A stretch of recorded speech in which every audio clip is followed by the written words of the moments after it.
আজকে আমি আপনাদেরকে সুন্নাহ ভিত্তিক বেশ কয়েকটা আমলের কথা বলবো, যে আমলগুলো করলে দ্রুত দোয়া কবুল হবে ইনশাআল্লাহ। দ্রুত দোয়া কবুল হওয়ার জন্য একজন ব্যক্তি কি কি আমল করতে পারেন। অনেকেই না জেনে শুনে বিদআতি আমলগুলো করেন, যেগুলো অনেক হুজুর বলেন, বাট সেগুলো হাদিস বা কোরআন কোথাও দেওয়া থাকে না, বা সহি হাদিসেও কোথাও থাকে না। হুজুররা তাদের মন মতো করে সে আমলগুলো বলেন, যে আমলটা এতবার করুন, এই আয়াতটা এতবার পড়ুন, এই সূরাটা এতবার আমল করুন, তাহলে খুব দ্রুত তাড়াতাড়ি দোয়া কবুল হয়ে যাবে। তো একটা কথা আপনাদেরকে বলে রাখি, যে কোনো আমল সেটা যদি হাদিস এবং কোরআনে না থাকে, সেই আমলটা যত ভালোই হোক না কেন, সেটা প্রত্যাখ্যানযোগ্য, সেটা কখনোই গ্রহণ করা যাবে না, বা সেটা কখনোই আমল করা যাবে না। সেটা দ্বারা যদিও কাজ হয়, তারপর আমল করা যাবে না।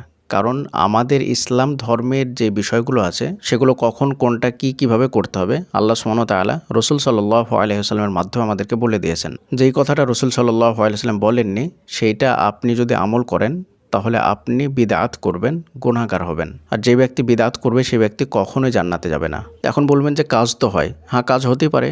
কাজ তো জাদুতেও হয়, কুফরিতেও হয়। তাহলে কি আপনি জাদু কুফরি করবেন? সেটাতে তো কাজ হয়। আপনি সেটা কখনোই করবেন না, কারণ সেটা হচ্ছে কুফরি। ঠিক তেমনইভাবে বেদাতি আমলে আপনার কাজ হতে পারে, কিন্তু সেই জিনিসটা করা যাবে না, কারণ রাসূল সাল্লাল্লাহু আলাইহি ওয়াসাল্লাম সেটা করতে আমাদেরকে বলেননি। ইসলামের মধ্যে যে জিনিসটা বলা নেই, সেই জিনিসটা যতই ভালো হোক না কেন, সেটা প্রত্যাখ্যানযোগ্য, সেটা কখনোই আমল করা যাবে না। তাই যে কোনো হুজুরের পাল্লায় পড়ে যে এটা এতবার করুন, এটা এই করুন, এটা সেই করুন, তাহলে আপনার দোয়া কবুল হবে, আপনার মনের ইচ্ছা পূরণ হবে, এটা কখনোই করবেন না। তো চলুন আপনাদেরকে সুন্নাহ ভিত্তিক আমলগুলো বলি, যে আমলগুলো করলে দ্রুত দোয়া কবুল হবে, এবং এই আমলগুলো অনেক পাওয়ারফুল আমল। এই আমলগুলো করলে ইনশাল্লাহ কাজ হবে, 100% কাজ হবে। নাম্বার 1, ইস্তেগফার করা।